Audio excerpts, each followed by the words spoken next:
I think it has become obvious to all of us here in this room that the ferries have gained a lot of national attention. And both here, the Glastonbury Rocky Hill, the Chester Headline, have been on the news quite a bit, at the national level and obviously at the local level. At the same time, we are well aware of the financial crisis that our state is in.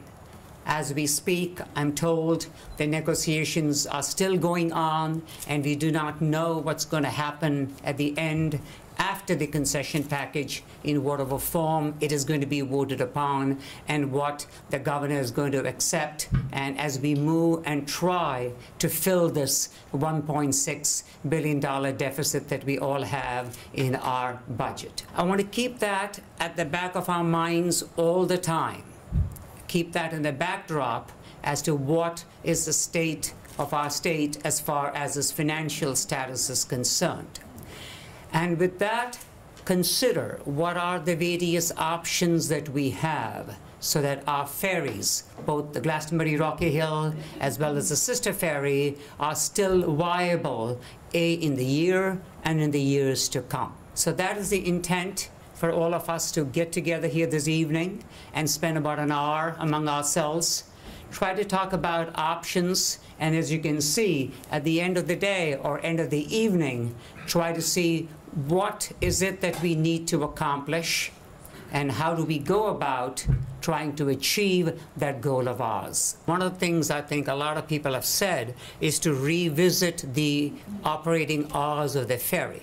And at this point in time, as you know, it operates from 10:30 a.m. to 5 p.m. So it does not cater to people who go to work and come back and can use the ferry for people who live in that part of this town, A. And B, I've had a lot of Rocky Hill residents tell me that they would love to come to Glastonbury for dinner. And so obviously it's a win-win for us in Glastonbury from our restaurant point of view, but obviously they cannot use the ferry given the limited hours of operation.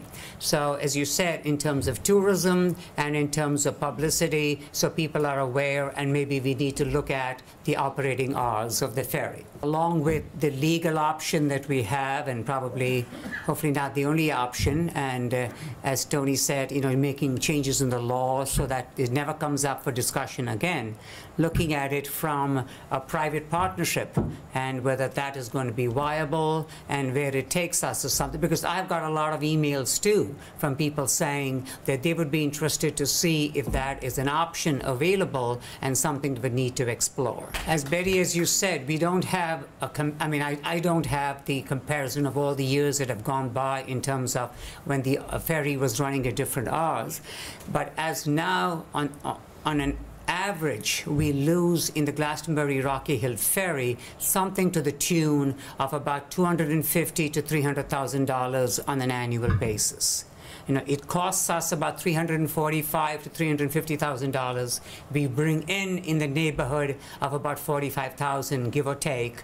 And so that's what we are looking at when we talk about the privatization of what our options are. But if we change the hours and change how the operation is, obviously the entire playing field changes and the numbers will change at that time. Thank you for bringing that up because that is extremely important. Very much, all of you, for coming this evening. And just in conclusion, what I see and have heard this evening, the common theme has been try to focus and try to work on the historic landmark component of our ferries. And through that, the connections, the networking of all the various historic landmarks we have here in the state, forming a network of all of that, approaching that angle may be a very viable way of, A, keeping our history, preserving that history, and obviously at the same time, making sure that the ferry continues to be viable in this economic crisis that we are in. So I'm hoping that collectively what we all have learned today, the town managers both from here, from Glastonbury, the town council, as well as from Rocky Hill, we will be able to be in touch with each other, connect with each other, and focus on the importance of the ferry from its historic landmark point of view and take it to whatever necessary steps we need to take to make sure that it continues to be viable. Thank you all for coming, and have a wonderful rest of the summer. Thank you.